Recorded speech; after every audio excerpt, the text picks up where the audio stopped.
Celui qui croira et sera baptisé, celui-là sera sauvé. Celui qui ne croira pas, celui-là sera condamné. Évangile de Marc, chapitre 16, verset 16. Car vous êtes tous enfants de Dieu par la foi qui vous lie à Jésus-Christ. Vous tous, en effet, avez été unis au Christ dans le baptême et vous vous êtes ainsi revêtus, par la foi, de tout ce qu'il nous offre. Lettre de l'apôtre Paul aux Galates, chapitre 3, versets 26 et 27. D'ailleurs, l'arche de Noé est une image du baptême qui vous sauve maintenant. Celui-ci ne consiste pas à laver les impuretés du corps, mais à demander à Dieu une conscience purifiée.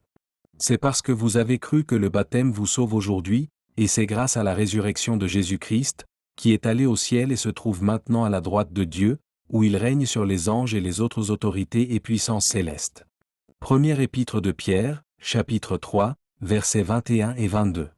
En effet, ne savez-vous pas que nous tous qui avons été baptisés, c'est pour nous unir à Jésus-Christ que nous avons été baptisés, en étant associés à sa mort? Par le baptême, donc, nous avons été mis au tombeau avec lui pour être associés à sa mort, afin que, tout comme le Christ, qui a obéi, et qui a été ramené d'entre les morts par la puissance glorieuse du Père, nous aussi nous vivions d'une vie nouvelle.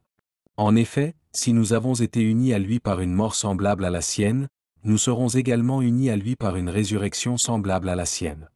Lettre de l'apôtre Paul aux Romains, chapitre 6, versets 3 à 5. Et tournons-nous maintenant vers un enseignement d'adulte, en laissant derrière nous les premiers éléments du message chrétien. Nous n'allons pas, en effet, poser de nouveau les bases de ce message.